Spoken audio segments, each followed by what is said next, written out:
Hello, welcome to the Learning Playlist, a podcast for the major and general education courses under the tutelage of Mr. Ryan Dave Ryla, USJR College Instructor.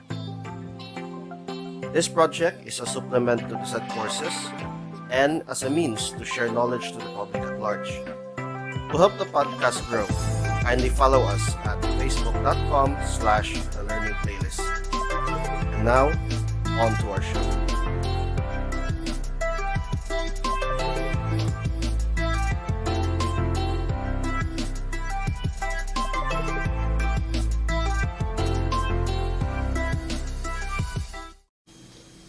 Hello, welcome once again to another lecture on the contemporary world.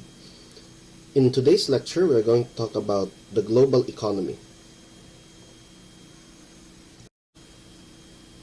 Now, given that you have already been issued your different case studies for the midterms, we have to discuss first about the global economy as a whole. So this lecture will serve as an overview to help you better understand your respective case studies that you have been assigned to during this midterms period. And so the global economy is critical for understanding globalization as a phenomenon, as a complex phenomenon rather. Understanding the global economy means we also understand not only our respective case studies per group, but also understanding how the world works today. And since this is a prominent future, and I would argue the critical future of the contemporary world, we need to use frameworks to understand how the global economy came to be, and perhaps we can infer what its future might be. To begin with, let us start with the historical background of the global economy. The global economy as we know it today is a product of, or rather it's the creation in the aftermath of the Second World War. Now, towards the end of the Second World War, many countries in the world, especially in the core countries, the countries that are originally imperial and also who were former colonial empires, they were devastated by the war. And what the United States did as the clear emerging victor of the war by 1945 was to call the countries together and basically to plan what the global economy would look like post-war.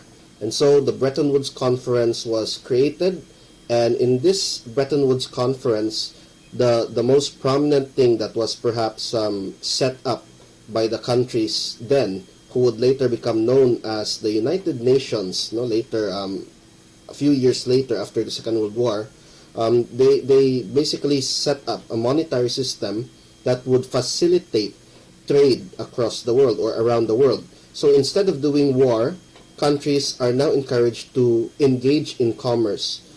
Now, granted that there are still wars in the years following the Bretton Woods Conference and the creation of its many bodies like the International Monetary Fund, the General Agreement on Trade and Tariffs, and the World Bank.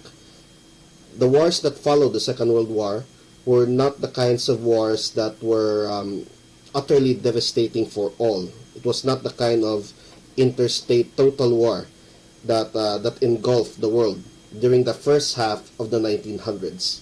And so the creation of the Bretton Woods Agreement was, in effect, a means for the world to promote economic rehabilitation in the wake of the greatest human conflict of the 20th century.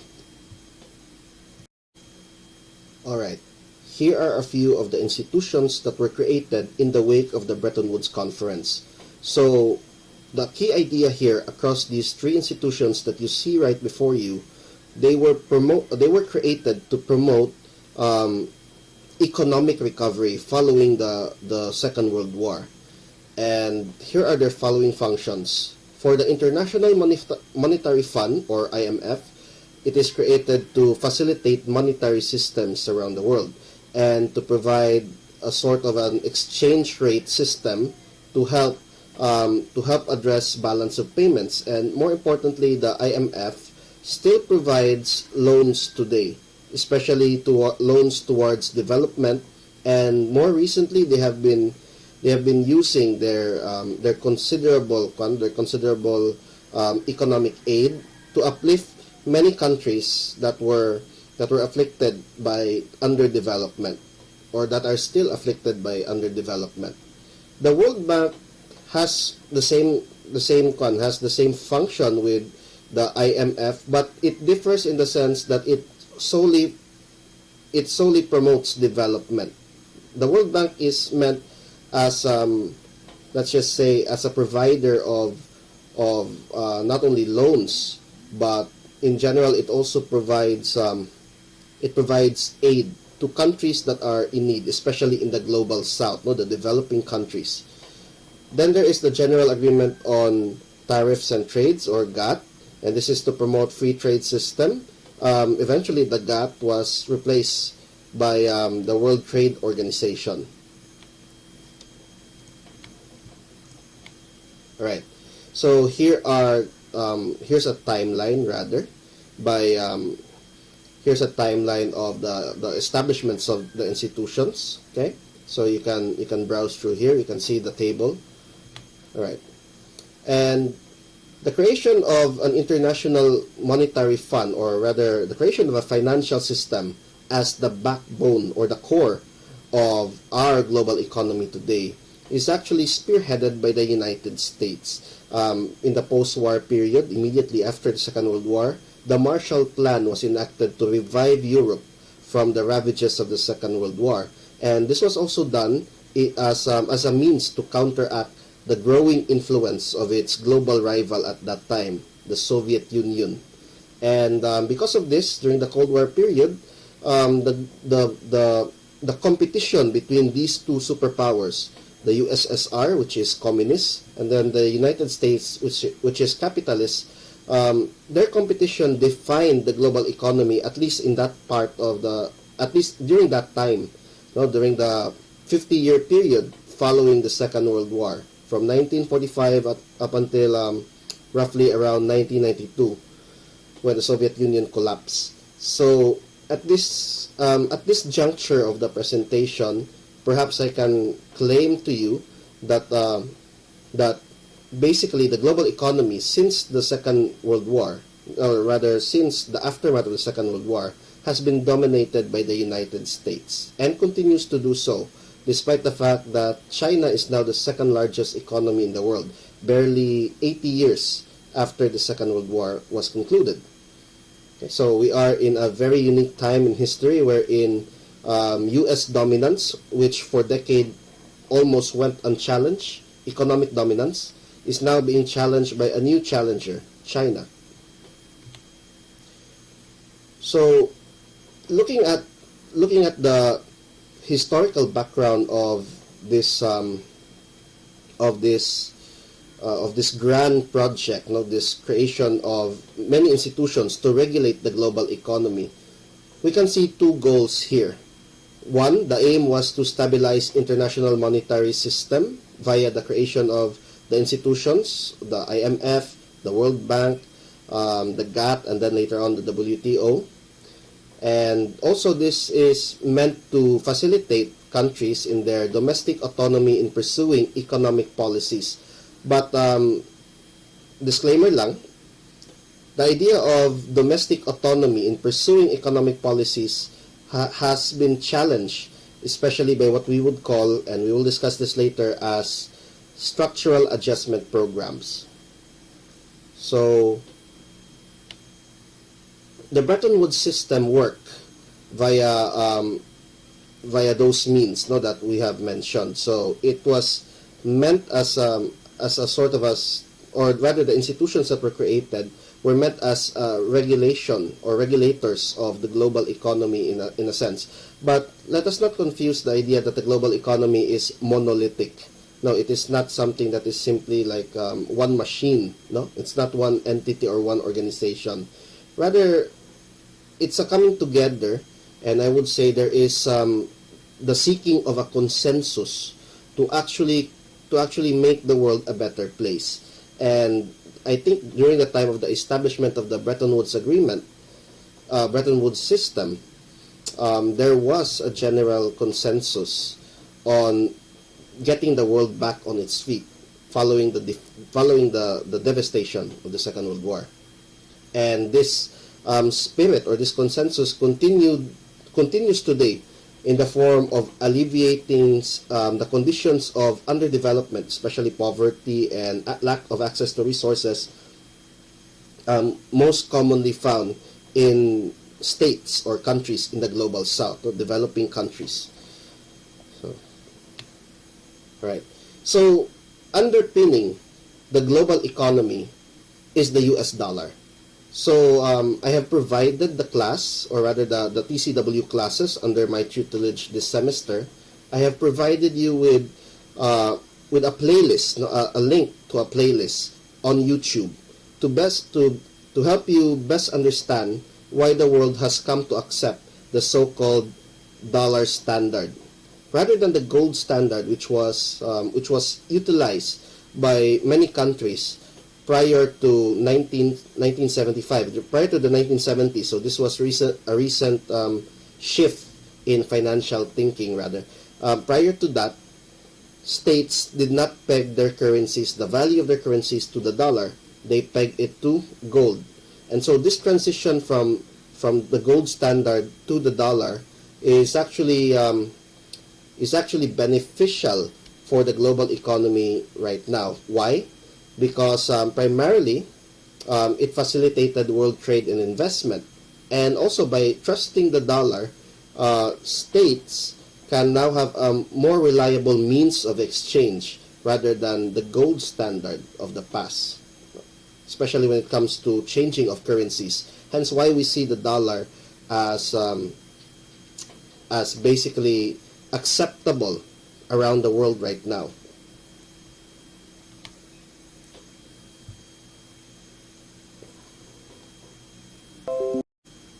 Alright, talking about the general agreement on trade and tariffs, it is actually something that is, we can say it's more of a stopgap than anything else. Before the creation of the World Trade Organization and its coming to effect in 1994, the GATT, or the General Agreement on Trade and Tariffs, was critical in helping countries, or in rather providing incentives for countries to actually lower their tariff, their tariff barriers. Now, this is, let's say, these are the percentage, or rather this is they're going to ask for a part or a fraction of the price of the goods coming into their country. No, that's a tariff basically. The General Agreement on Trade and Tariffs, and of course the other institutions of the Bretton Woods Agreement, in order for the global economy to work, no, to make it easier, to facilitate it basically, countries had to lower their trade barriers, their tariffs, so that they can smoothly transact, and most importantly, they can lower the cost of transporting goods around the world, especially when it comes to commerce. And by the way, a fun fact, most of the commerce, even until today, is still done via shipping. No, most of our commerce is still done via shipping, because shipping is not only the cheapest means of transporting massive amounts of goods around the world, but shipping is also a proven means of transporting goods around the world. Hence why you see, for example, in countries like the Philippines, shipping is a major industry, because it's the not only the cheapest means, but it's the best means of getting goods around or getting imported goods and essential goods around the country and elsewhere. No? So I think that's the key here. Shipping is at the backbone of the international trade system. That's why if you're like me, for example, someone who wants to build a PC, perhaps you're familiar with the issue of shortages, no, GPU shortages, and it has something to do, at least in the past months, with an accident that involves a massive container ship that was blocking the Suez Canal, and it blocked it for a good number of days. Hence why it was disrupting many supply chains around the world, because that ship was blocking the major thoroughfare for shipping. And again, you know what shipping is for the world and for the global economy. Alright, so you might be wondering, well, the Bretton Woods system is decades old. Whatever happened to it in the decades after the Second World War? Eventually, the United States abandoned the Bretton Woods system. However, many of its institutions are still with us today, as you all know, no? The World Bank being perhaps the most famous example of it. So, in this trading system that we have come to know, and perhaps you can say we have come to view as essential to our lives, and of course essential to our understanding of what globalization is, we can say that this abandonment of the Bretton Woods system does not mean that there is a total abandonment of the principles behind those institutions. No, so in the trading system, while states originally adopted free trade policies, many reverted back to protectionist policies. And of course, they were trying to improve their economy via domestic consumption rather than export-driven growth. We will see that later here in this next slide. All right. So this is the two sides of the coin when it comes to engaging with the world economically nowadays, from the perspective of states, that is. So states can opt for liberal policies.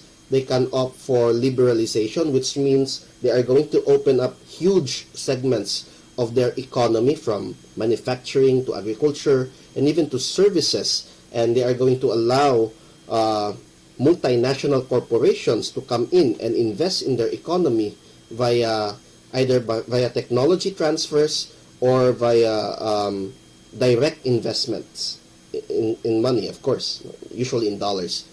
So there's that.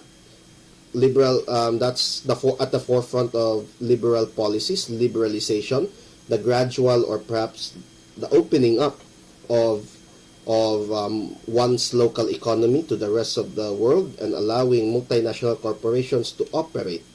Then there is deregulation as well, which is also very important in the step of liberalization, although I must admit that maybe in the final period you will encounter this. The regulation has its many critics, no, has its many problems as well, as you will see in a later activity for you guys. So deregulation, basically what it means is the economy, the government would step back a bit in terms of its regulations of the economy. You know, they would allow certain activities. Let's say, for example, they would allow fracking, the practice of fracking, and this is controversial. They would allow mining concessions or even logging concessions, so that these multinational corporations can operate and profit from harvesting natural resources. Okay, this has happened before, and of course, many of those countries, developing countries, no, countries from the global south, who are hoping to cash in on their numerous or on their massive natural wealth, were actually stuck with what we call the resource curse, because they deregulated their economies, and then, or rather, they deregulated huge sectors of their economies without thinking about the consequences of the regulation, especially towards the environment. Then there is also privatization, wherein the government can actually allow corporations, no, because corporations are technically, in legal parlance, they are entities. They are protected by rights as well. They allow these corporations to basically own parts of a country's resources, no, or we can say patrimony. What kind of resources? There's a critical example that perhaps you can look up you can look up on Google. The example is on, I believe it was on Chile, wherein in Chile, water is viewed not as a common resource for everyone, but it is viewed as a commodity. So water can be privatized, and government can issue, let's say, rights or concessions to to multinational corporations, and hence many parts of Chile's waters, especially those waters that are used for industry or used for irrigation and drinking, they are basically buying up rights for these waters so that they can exclusively utilize them. And unfortunately, many are disenfranchised. Many lose the access to water. So there's that part of let's say, this double-edged sword of liberal policies. On the one hand, they can encourage investment in your countries or in our country, for example. But on the other hand, if we are not careful, multinational corporations have the tendency to abuse the rights and concessions granted to them. Then there are protectionist policies as well. Okay, so what are they meant for? Protectionist policies are usually enacted by states, those states in particular that have experience with communist governments. And not only communist governments, but countries that have experiences with, let's say, not good relationships with imperial countries, with countries that have practiced military and economic domination over others, like the United States, for example. So there are countries, especially in Latin America, that have enacted protectionist policies to prevent their economy from being too dependent rather on the world economy, which was basically run by the capitalist states. So in this way, protectionist policies are meant as a means to protect themselves from dependence upon other countries as well. So this is something that is crucial. However, in the age of globalization, protectionist policies have, at least as to the materials that we are using for this course, protectionist policies have created certain, or rather has exacerbated certain conditions of underdevelopment. Inflation, for example, etc., etc. If you want to see an example of protectionist policies gone wrong, I would suggest you look at episode 2 of the Commanding Heights. They have tons of examples there that will talk about how protectionist policies can affect countries that are, let's say, how can they affect countries in terms of their competitiveness, in terms of trade in the global world, or in the globalized world, and in the global economy. Okay. Right. So here is how the GATT was unable to do certain matters. Hence, it has to be augmented by a new organization, the World Trade Organization. One of the glaring failures of the GATT was to settle disputes among countries regarding trade, because the GATT was not really a formal body. It was rather more of a general agreement, rather than, let's say, a body clothed with authority to settle trade disputes. Okay.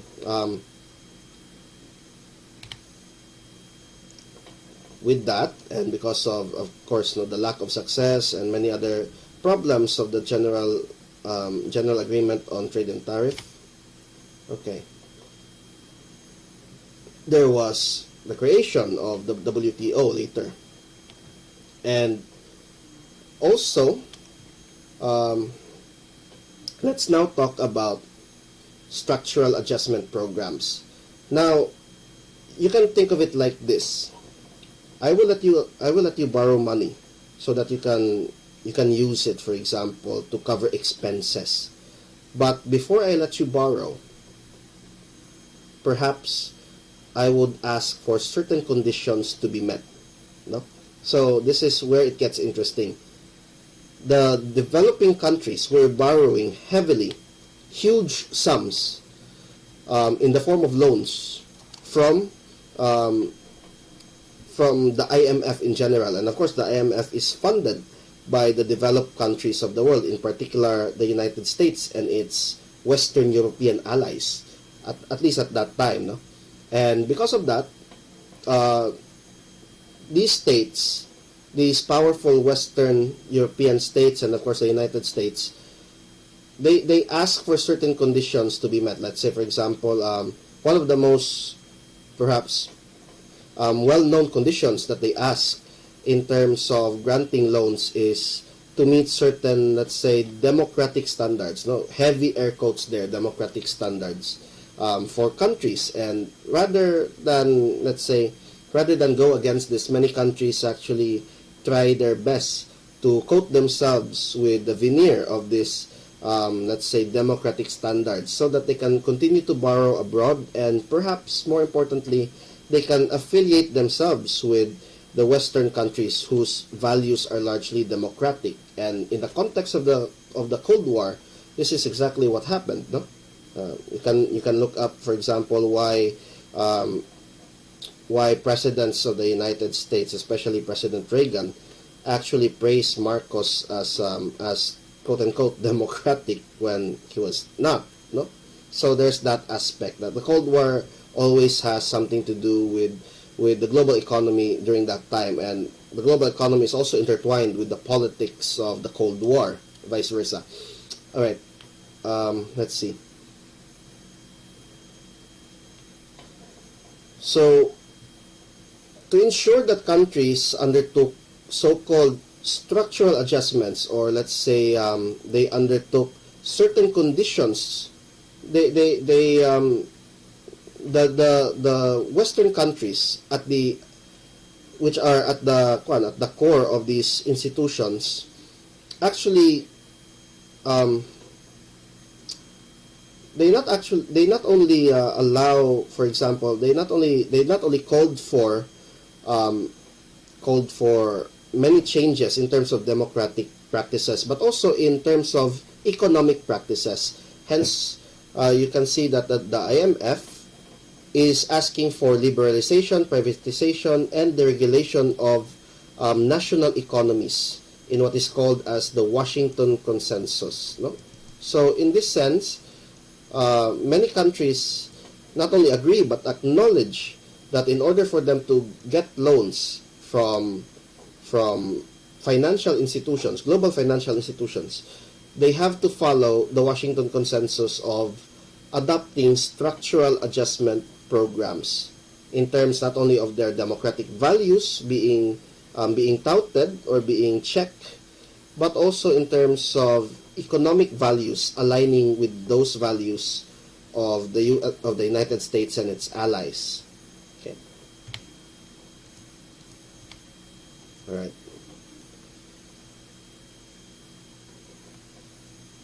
So there's also this notion of good governance, and we've been using that for quite some time. We can see that good governance, as we know it now, is also, let's say, it's also part and parcel of, or rather a part of it is promoted actively throughout the world. And we can see good governance as a paradigm being promoted at first in the Millennium Development Goal of 2000 to 2015, followed by the Sustainable Development Goals of 2015 to 2030. So in this time span, we can see that the promotion of good governance throughout the world is critical as not only as a framework, but also it is critical in helping us understand the global economy as we know it today.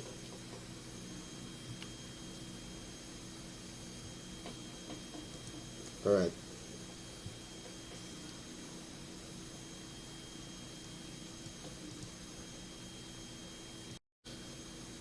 Now, since we've been talking about structural adjustment programs, there's also another aspect of the financial system and the global economy that we need to talk about, and this is when it comes to bailouts. Governments around the world, whenever they ask for loans, especially when it comes to loans that are meant for development, for developing their infrastructure, improving their quality of life, the idea of conditionalities, of, let's say, conditions that have to be met before they are given or before they are granted loans, these conditions are often absent whenever it comes to bailing out not countries but bailing out corporations. And this is the irony of the 2008 financial crisis and the 2012 Eurozone crisis.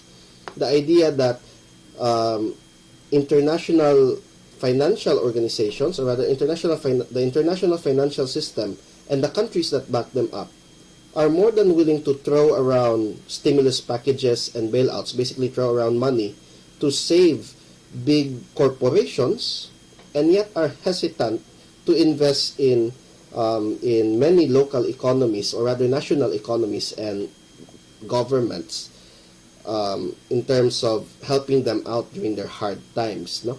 And this has become a sort of a paradox, and many are seeing that this has become some sort of, let's say, privilege among the rich, especially those individuals who are at the helm of these major corporations that have suffered losses, and some would argue have recklessly speculated on Wall Street, basically on the stock market. And so you have movements later on, especially in the wake of the global financial crisis. You have movements like Occupy Wall Street and many others that have sought to challenge the so-called dominance of multinational corporations and the privileges, and perhaps we can say even the special treatment that government lavishes on them, especially when it comes to stimulus packages and bailouts. Now, aside from the global scope, or rather the global organizations like WTO and IMF and World Bank, there are also, let's say, multilateral arrangements between multiple countries to help each other in terms of solving their financial troubles. So, case in point, we have the Chiang Mai Initiative, which was founded which was founded as a response to the East Asian economic crisis of 1997-1998. Right. So in the past 30 years, many things have changed, and this is where we get to the present day.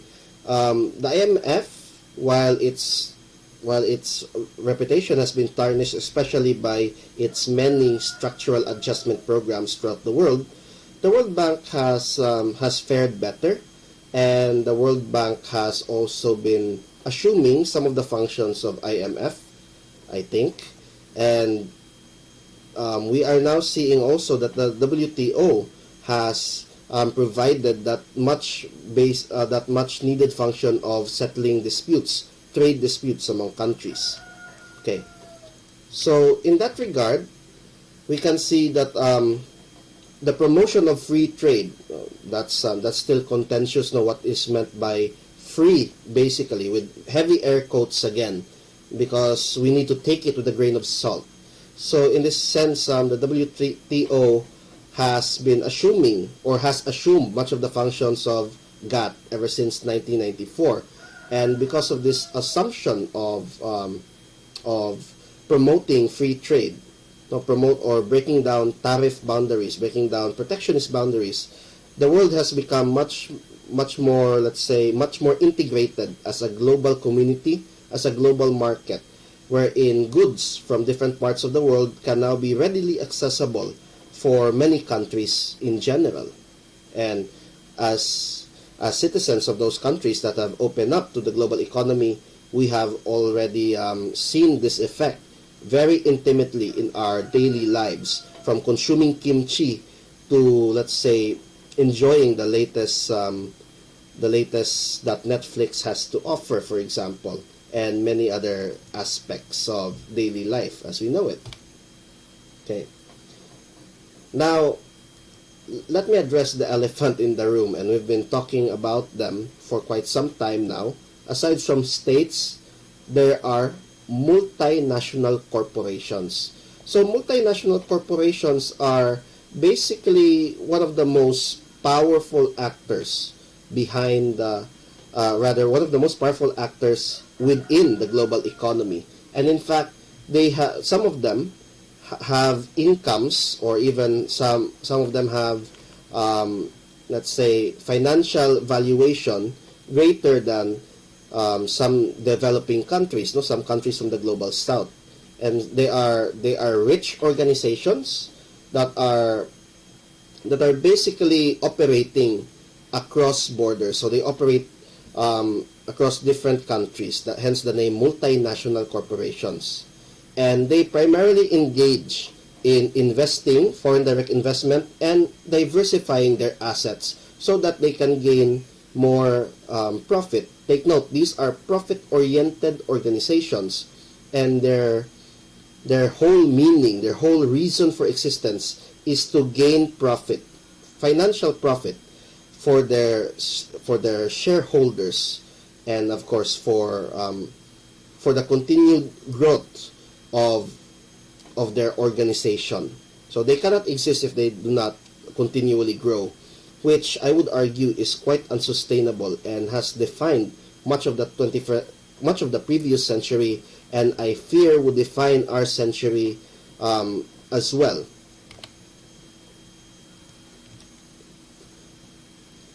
All right, so they enter the business enterprise, or rather, they enter the business scene of a country that they often want to establish operations in via foreign direct investment.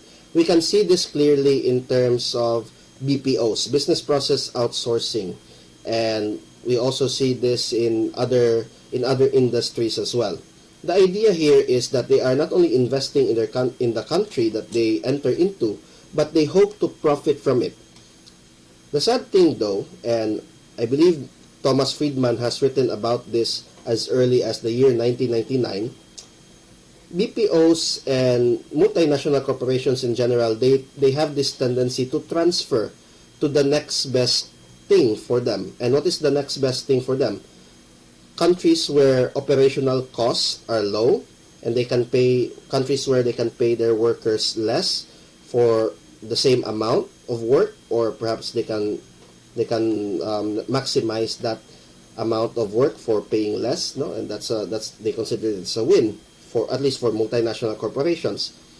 Then they also move into countries with less regulation, especially economic regulation and environmental regulation. So I think you get the point of what I'm saying here. They often, in the name of opportunity cost, to put it mildly, they would often put their interests first before ethical considerations. I would argue on that one. No? So yeah. So corporate investment is something that host countries need, especially when it comes to providing jobs. And the idea of corporate investments has been generally accepted around the world, and this is critical because many countries base their participation in the global economy whenever it involves corporate investments, especially in the form of foreign direct investment, to the creation of jobs. And not only that, but some countries also look forward to corporations providing them with technical know-how and providing them with the latest products in terms of innovations in respective fields. China has been a pioneer in this. China created what is now known as special trade zones or special economic zones. Here in Mactan, we have a special economic zone called MEPSA, for example. So in this regard, countries can also take advantage of the technical transfers of knowledge, and of course the transfers of technologies coming in with or coming alongside foreign direct investments by multinational corporations in the phenomenon known as offshoring. Okay.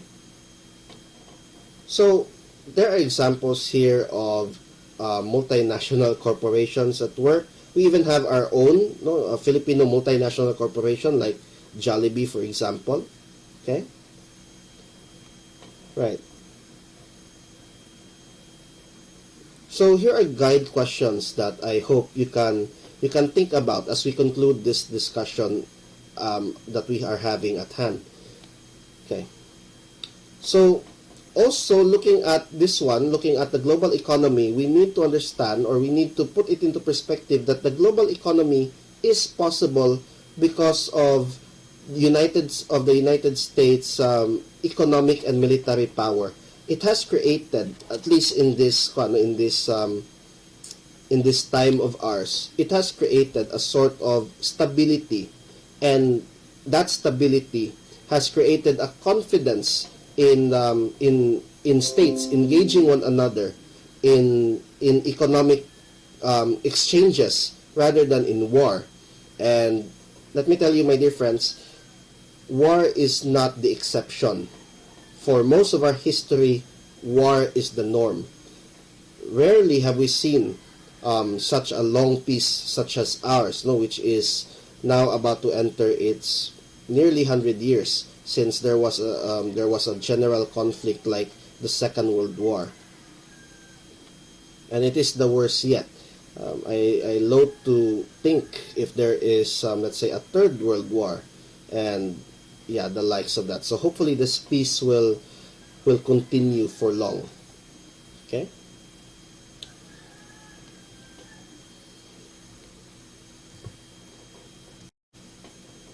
All right, and that concludes our discussion on the global economy. Thank you for listening, and I think we have already hit much of our target agenda for this lecture. Thank you for listening, and I will catch you on the next one.